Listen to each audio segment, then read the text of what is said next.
ఇందాక మనం జగన్ ఇది మాట్లాడుతున్నప్పుడు షర్మిల సందర్భం వచ్చినప్పుడు జగన్ అరెస్ట్ అవుతారని ఈ వ్యవహారం అంతా వస్తుంది. టీడీపీ కూటమి ప్రభుత్వ హయాంలో జగన్ అరెస్ట్ అవుతారా? ఏమండి, జగన్ అరెస్టుకి కూటమి ప్రభుత్వానికి సంబంధం లేదు. జగన్ అరెస్ట్ అనేటటువంటిది చట్టం దాని పని అది చేస్తుంది. జగన్మోహన్ రెడ్డి గారి మీద కేసులు 2012లో నమోదయ్యాయి. ఈ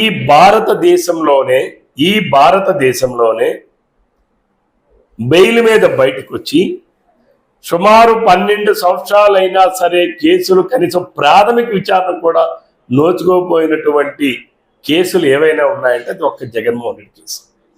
ఏంటి ప్రత్యేకత? జగన్మోహన్ రెడ్డి ఈ రాజ్యాంగంలో లేడా? భారతదేశ రాజ్యాంగ పరిధిలోకి రాడా? భారతదేశ రాజ్యాంగ పరిధిలో కోర్టులు లేవా? వాటిని విచారించాల్సినటువంటి బాధ్యత కోర్టులకు లేదా? కోర్టులు విచారిస్తే జగన్మోహన్ రెడ్డి జైలుకి వెళ్తాడు.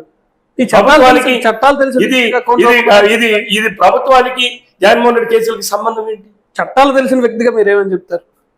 వెలుపుతాడు. చట్టం దాని పని చేస్తుంది.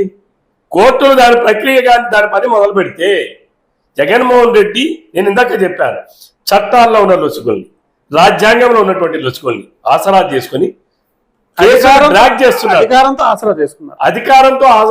అధికారంతో దానిని డ్రాగ్ చేశాడు.